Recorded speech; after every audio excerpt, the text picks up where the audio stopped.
Welcome to The Explainer. Today, we're uncovering the invisible engineering battles happening right now inside our power grid.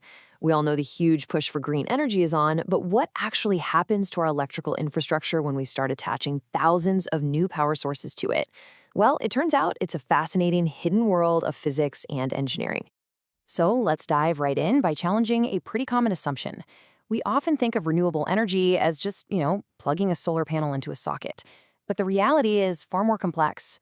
While the benefits of distributed generation, like voltage support and reduced transmission losses, are absolutely fantastic, integrating these systems without completely destabilizing the grid is genuinely one of the greatest engineering hurdles of our time.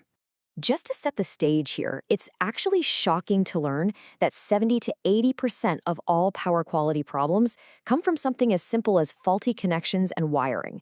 So before we even look at the complex energy sources themselves, those basic physical links literally have to be flawless. But even when we do get the wiring right, the very nature of renewable energy introduces a whole new set of power quality disturbances that engineers have to meticulously manage. Section 1. The distributed generation shift. Let's see how adding local power sources fundamentally changes the physics of the grid. The core issue is that the traditional electrical distribution system was completely passive. It was basically built to act like a one-way river, flowing from a massive central substation straight down to the loads, like your house. But when we add solar photovoltaic generators along the line, we completely upend that behavior. Solar panels actually force power to flow backward, creating a bidirectional system that traditional grids simply were not designed to handle. And to make matters even more complicated, this new backward flow of power isn't exactly steady. Think about it. Because a solar panel's output depends entirely on the sun, a sudden drop caused by just a passing cloud creates massive, immediate power flow and voltage profile issues. These short fluctuations are so severe they can cause voltage disturbances that actually force sensitive inverters to abruptly disconnect from the grid, which means a sudden, unexpected loss of energy. Section 2. Power quality disturbances explained. How exactly do operators track these disruptions? Engineers divide power quality problems into a few distinct categories. You've got power frequency disturbances that cause voltage sags, electromagnetic interferences, fast-acting transients, electrostatic discharge, and power factor issues. But out of all of these chaotic events, one stands out as the absolute most dominant and problematic when it comes to renewable energy, and that is power system harmonics. So, why are harmonics such a massive headache for the grid? Well, most renewable energy systems can't just plug directly into the grid. They need custom power electronic converters, like inverters, to change their raw output into grid-compliant power. The catch? The high-frequency switching inside these inverters can inject additional low-frequency phenomena, harmonics, into the system. If they aren't managed with proper filters, this high-tech equipment literally pollutes our once smooth power supply with waveform distortion. Section 3. Total harmonic distortion. Now we need to figure out exactly how we measure this electrical pollution.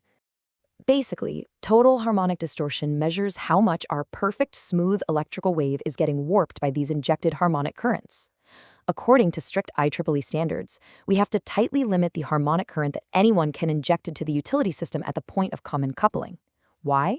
Because as those harmonic currents flow through the grid, they interact with the system's impedance and create harmonic voltages. That means the distortion compounds for everyone else on the line. Now, the math behind calculating this distortion, finding the root mean square current, and solving for the exact percentage of distortion is definitely highly complex, but it's an absolutely necessary step in evaluating power quality problems. Engineers have to identify the category, collect the data, model the whole system, and then evaluate solutions. And when we run this math, the real-world physical impact it has on our wires is pretty incredible. Get this. In a standard balanced three-phase electrical system, the current in the neutral line should ideally be close to zero. But when it's plagued by harmonics, specifically the third and ninth harmonics, which actually sum up together instead of canceling each other out, that neutral line current can drastically spike. Our source calculations show it can jump to a staggering 72% higher than the actual phase currents. That is a massive amount of unintended electrical heat and stress sitting on wires that simply weren't built for it. Section 4. The threat of islanding. We've seen how renewables can stress the wires, but let's shift gears to a physical safety hazard. It's a phenomenon that sounds like a tropical vacation, but is actually a severe grid emergency. To understand islanding, we first have to talk about a loss of grid, or LOG. This happens following a fault clearance, scheduled load shedding, or just a random equipment failure where the main utility power goes down. When that main grid fails, but your local solar panels or wind turbines keep pumping electricity into your neighborhood's isolated pocket of wires, we call that an island. Normally, the massive utility grid is the boss. It dictates the voltage and frequency, keeping everything completely stable. But during a loss of grid, the local solar array is left blindly trying to power those local loads. This is incredibly dangerous. If utility workers are dispatched to fix a downed line, they're assuming that line is dead. An unmanaged power island could literally electrocute them. Plus, if the main grid comes back online while the island is operating out of sync, the resulting clash can cause catastrophic damage to both the utility grid and the local generators. Section 5. Protecting the smart grid. To fix this life or death issue, let's look at the automated defense systems built to protect the grid from its own green energy.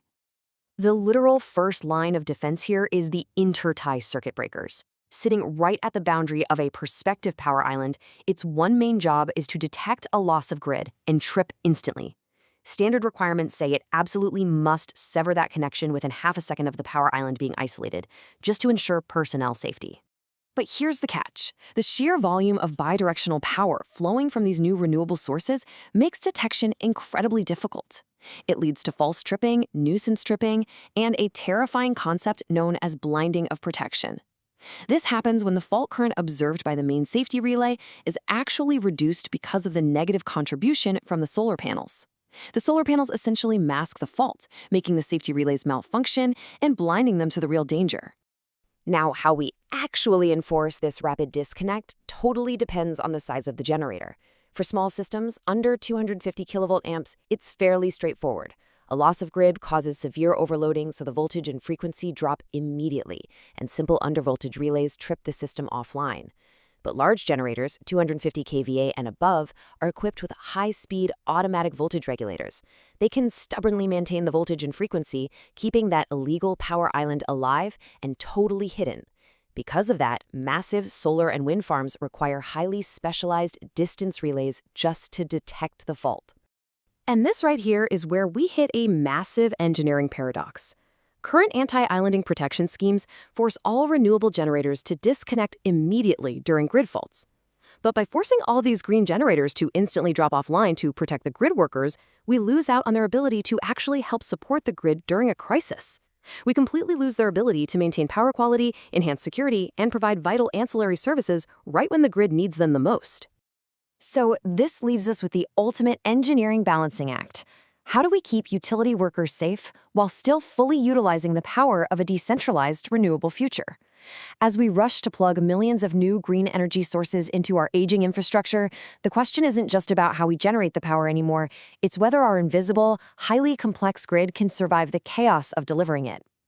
Thanks for joining me on this explainer, and I'll catch you next time.